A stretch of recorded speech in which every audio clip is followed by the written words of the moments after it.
gisarura cyegereje atuma abagaragu be ku bahinzi kugira ngo bahabwe icyatamurima.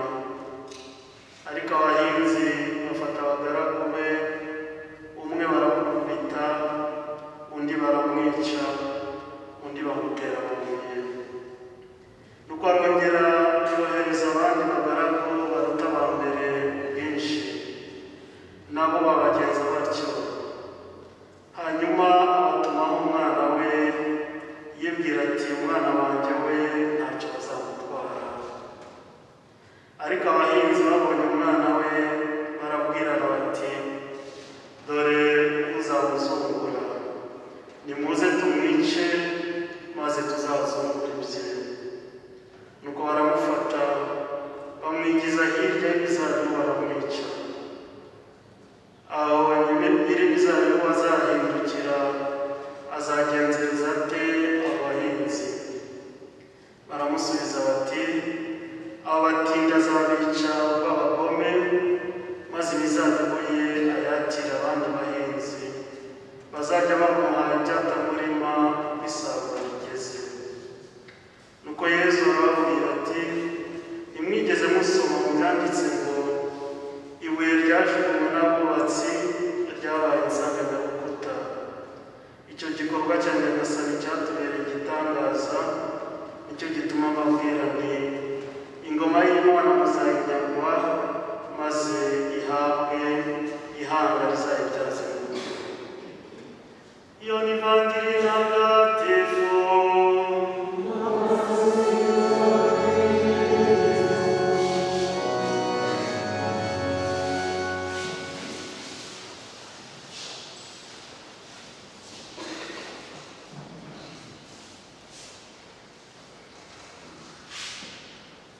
Bakristo bavandimwe, tumaze kumva amasomo matagatifu Kiliziya yaduteguriye muri iki cyumweru cya 27 mu byumweru bisanzwe. Amasomo matagatifu y'uyu munsi aragaruka ku mugani w'umuzabibu, ari nawo usobanura urukundo Imana itugirira ndetse n'impuhwe Imana itugirira, uburyo Imana itadutererana, uburyo Imana iduhora hafi ikadukorera icyo twifuza cyose. Isomo rya mbere ryari mu gitabo cy'umuhanuzi Izayi, umutwe wa 5 wa mbere kugeza ku wa 7. Reka ndirimbire inshuti yanjye indirimbo y'uwo nkunda n'iy'umuzabibu we. Ni isomo rimeze nk'igisigo, ni isomo rimeze nk'indirimbo.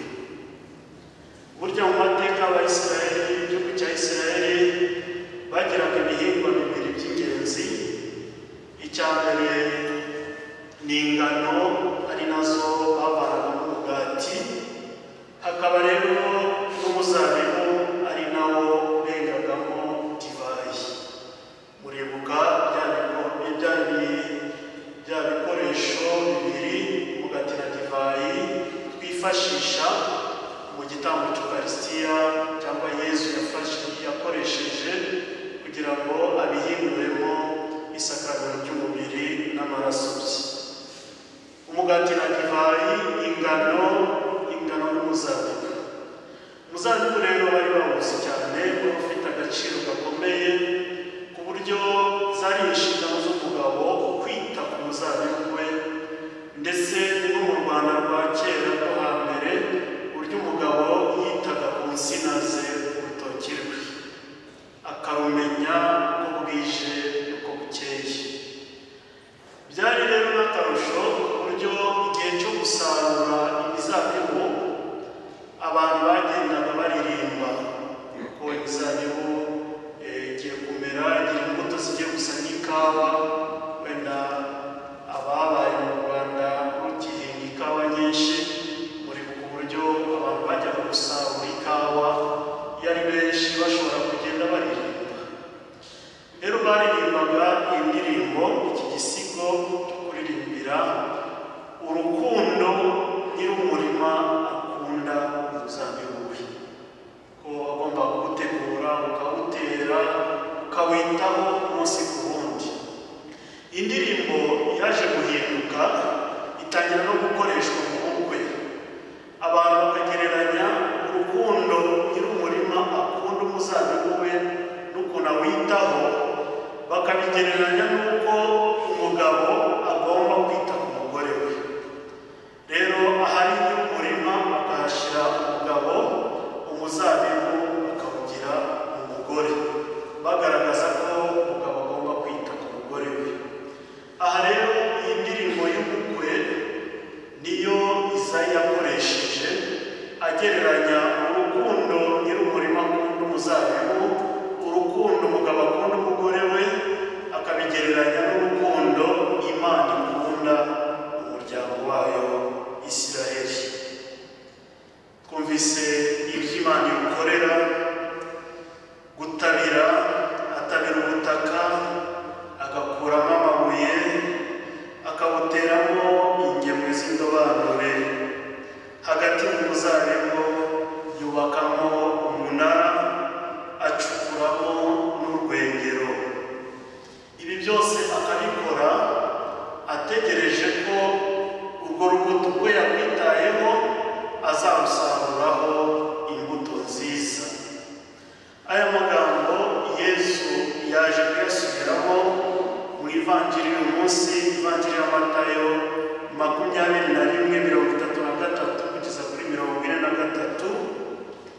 Habayeho umuntu wari ufite umurima, awuhingamo umuzabibu, awuzengurutsa uruzitiro, acukuramo urwengero, yubakamo n'umunara w'abararirizi, awatira abahinzi maze yigira mu rugendo. Turabona iyi mirimo yose iri aho ngaho. Noneho Izayi yaje gusobanura uyu mugani mu mpera z'isomo rya mbere. Izayi yatubwiye ko umuzabibu uhoraho umugaba w'ingabo, umuzabibu uhoraho umugaba w'ingabo ni inzu ya Isiraheli, umuryango wa Isiraheli. Ingemwe z'indobanure yakundaga zikaba abantu bo muri Yuda. Ibi byose rero Imana, byose nyir'umurima yakoreye umuzabibu, Izayi umuhanuzi yatubwira ko ari ibikorwa byiza Imana yakoreye umuryango wayo. Kuwutegurira aho ugomba guterwa bikagaragaza uburyo Imana yaremye Isiraheli, uburyo Imana yatoye Isiraheli mu miryango myinshi.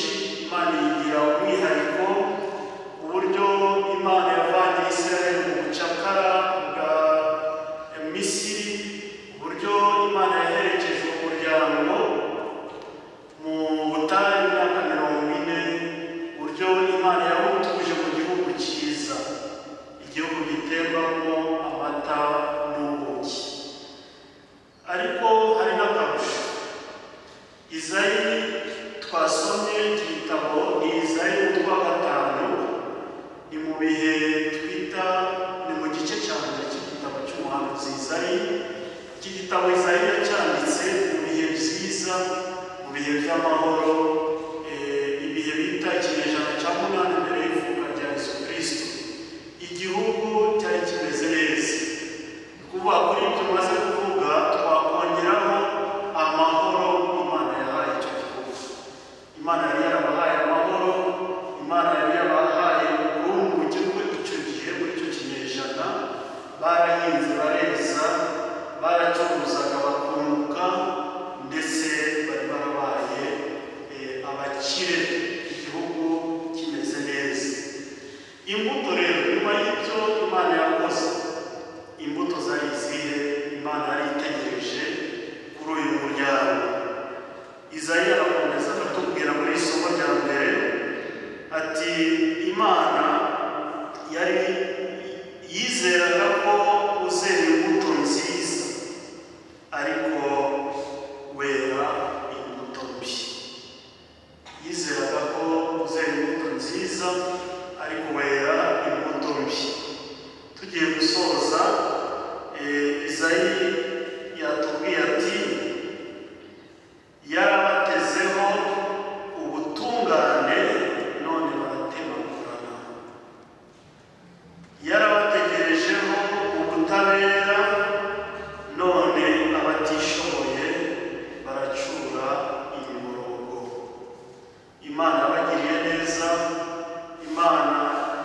bibwira ko nyuma yo kugirirwa neza bazayisubiza ineza ku yindi bayishimire, ariko icyaje kugaragara nuko bakoze ibibi. Bimwe muri ibyo bibi rero tubisanga no muri iki gitabo cy'umuhanuzi Izayi muri umutwe wa 5. Ndababwira bimwe muri byo. Usomye umurongo wa 8 kugeza ku wa 12, hari ibintu bitatu Imana ibashinja. Icya mbere, Imana iti abagereka amazu ku yandi, abagereka amazu ku yandi, amasambu ku yandi, kugeza ubwo biharira ahantu hose. Ubwo hano Imana irabashinja kwigwizaho imitungo bagakandamiza abakene cyangwa bakanibagirwa. Kugereka amazu ku yandi ni kwa kundi umuntu agira amafaranga menshi akaba yagura urusisiro rwose. Bagereka amazu ku yandi, amasambu ku yandi, ariko nyamara amasambu ni amasambu y'abakene bagenda bagura kugeza igihe umusozi wose uba umusozi w'umuntu umwe. Icya kabiri Izayi abashinja umutwe wa 9, ababyuka mu gitondo cya kare biruka inyuma y'inzoga zikaze, bakageza ko bwira bagisinda divayi. Ariko kuvuga birirwaga, ikintu cya kabiri, cya mbere kutita ku bakene, icya kabiri kwirirwa mu nzoga. Kuva mu gitondo mwumvise abantu bagatangira kuzinywa mu gitondo, ukabiriraho bakanakomeza batitaye icyo Imana ishobora kubabwira. Icya gatatu muri iyo ngingo nanone, abita icyiza ikibi, ikibi bakacyita icyiza. Kuvuga abantu bari bibereyeho mu maraha, noneho icyahoze ari cyiza bakacyita ikibi, icyahoze ari kibi bakacyita icyiza. Ibintu byose byari bibujijwe gukorwa bakabikora kandi bakumva bibateye ishema. Ibi rero nibyo bakoze nk'ingaruka, nk'uburyo bwo gusubiza Imana ibyiza yabakoreye. Bari bameze nk'umwana wateteshejwe n'umubyeyi, umubyeyi akamukorera byose, umubyeyi akamugaburira, umubyeyi akamwishyurira ishuri, akiga kaminuza, umwana arangije aho kugira neza akagira nabi. Uhoraho rero ati nyuma y'ibi byose, ati umurima wanjye nzawukorera iki? Umurima wanjye nzawukorera iki? Nimumubwire.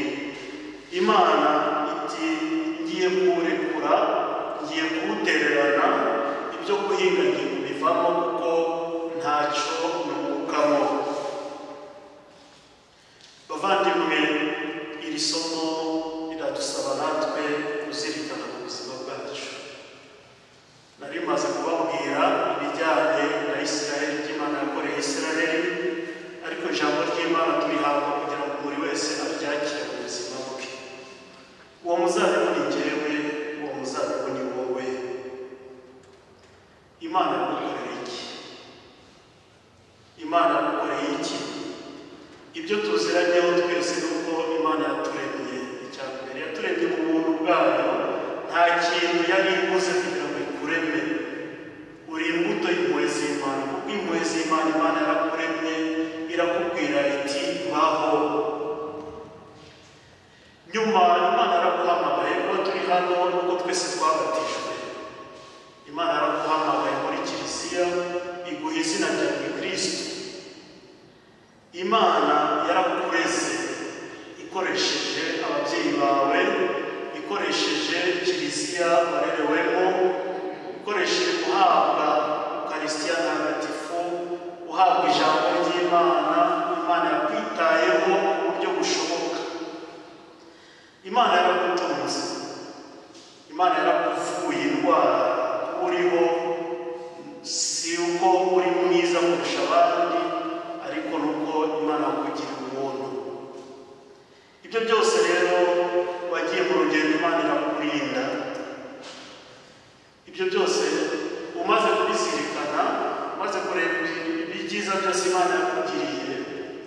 uraza kwibaza icya kabiri, ni zihe mbuto weze nyuma y'iyo fumbire Imana yashize mu murima mu buzima bwawe, nyuma y'ibyo byiza Imana yashize mu muryango wawe, nyuma y'ibyo byiza Imana yashize muri paruwasi yawe, ni zihe mbuto weze? Imbuto Imana igutezeho ni imbuto zo mu bwoko bubiri nk'uko twabyumvise. Imbuto za mbere izijyanye n'imibanire yawe n'Imana, itegeko rya mbere, rya kabiri, rya gatatu, kubaha Imana, kuyisingiza, kuyishimira, kuyisenga. Muvandimwe, ese koko waba wumva ko gusenga kwawe ari uburyo bwo gushimira Imana no kuyisubiza urukundo yagukunze? Ese uracyabona umwanya wo gusenga? Dore ko covid isa nkaho yaduhaye konje yo gusenga.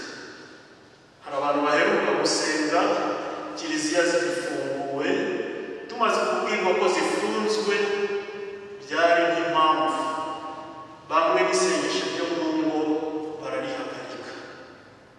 Ese wumva mu gusenga kwawe wumva ko ari itegeko, ko ari ikintu kikuri hejuru, cyangwa ari uburyo bwawe bwo gushimira iyo Mana yakugiriye ibyiza byinshi? Mana, kubera ko wandemye, kubera ko wandeze, kubera ko wampaye ubuzima, kubera ko wampaye umugabo, kubera ko wampaye umwana, nzahora gusingiza. Isengesho ryawe rikaba gushimira Imana, imibanire yawe n'Imana, Imana igahabwa umwanya mu buzima bwawe, noneho bikanagaragara no mu kwitangira kiliziya, ukagaragara mu bikorwa bitandukanye, mu matsinda atandukanye y'abasenga, mu matsinda atandukanye ya liturujia, ukaba mu baririmbyi, ukaba mu basomyi, ukaba mu bahereza, ari uburyo bwawe bwo gushimira iyo Mana yakugiriye neza.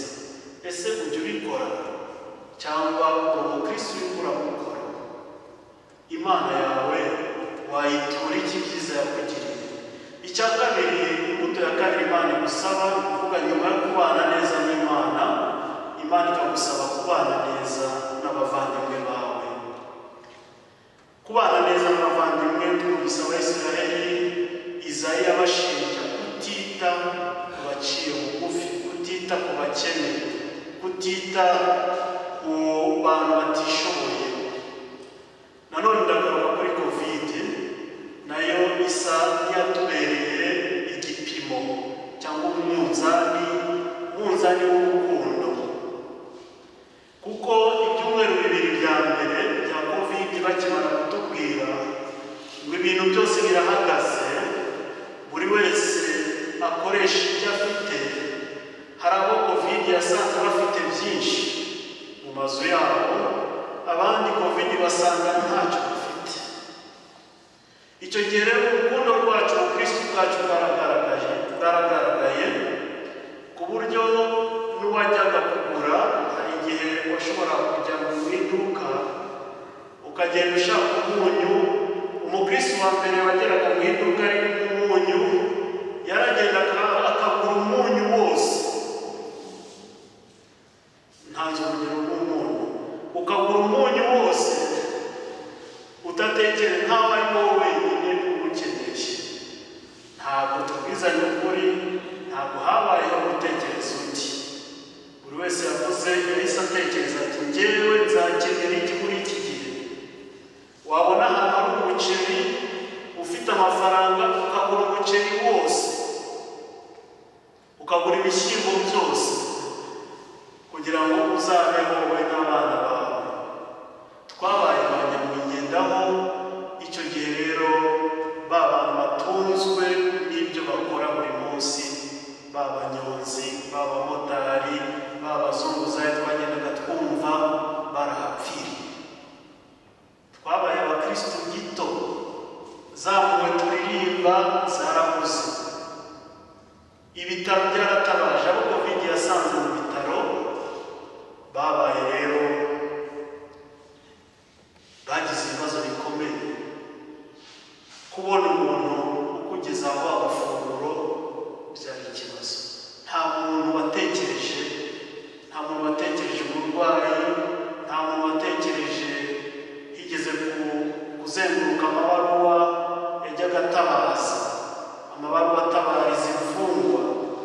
amabaruwa atabariza igeze no kuba amabaruwa atabariza abapadiri mu madiyoseze runaka bari bagiye kwicwa n'ibyo byose twara Karitasi yatugezeho itabaza.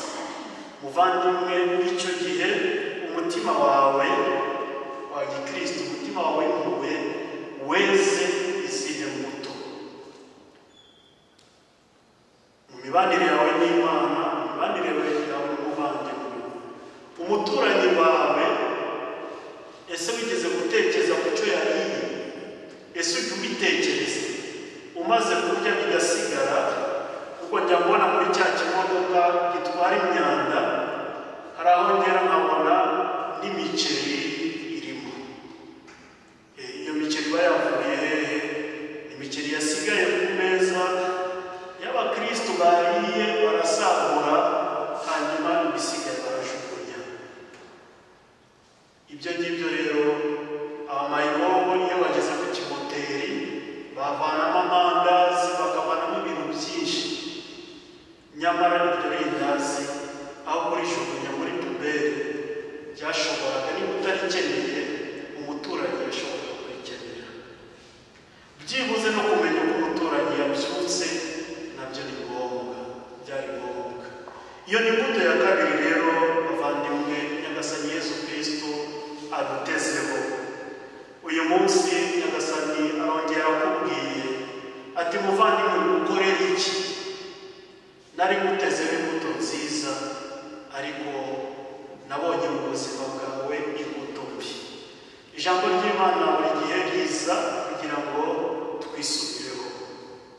Ufite amahirwe kuba Imana yarakurinze muri buzima.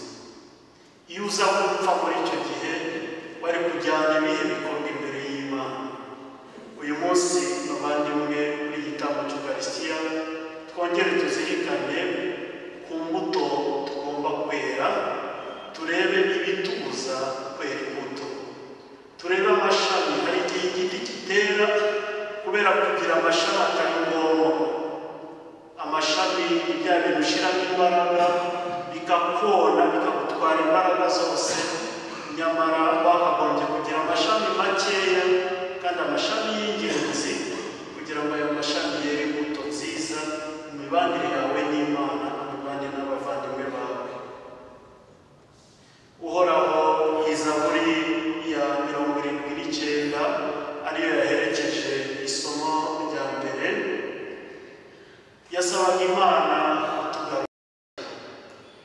Ni kuki waciye icyuho mu ruzitiro rwawo ukabusoroma n'abahisi n'abagenzi, amasatura ava mu ishyamba akabonona, inyamaswa z'agasozi zikawurisha?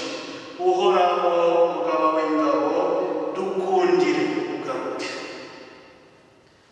Urebere mu ijuru witegereze, maze utabara umuzabibu wawe, urengere igishitsi witereye. Turasaba Imana kugaruka kudutabara, kongera gufata umwanya mu buzima bwacu, ariko natwe tukaba dusabwa natwe kugarukira Imana, kuko ubundi Imana ntabwo yagiye, ni twebwe twayitaye tukikunda, Imana tukayita.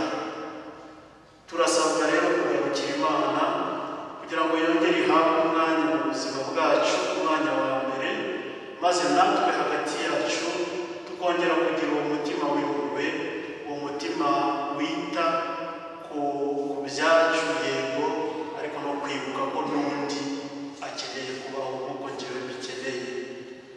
Nyagasani Yesu Kristo abiduhe.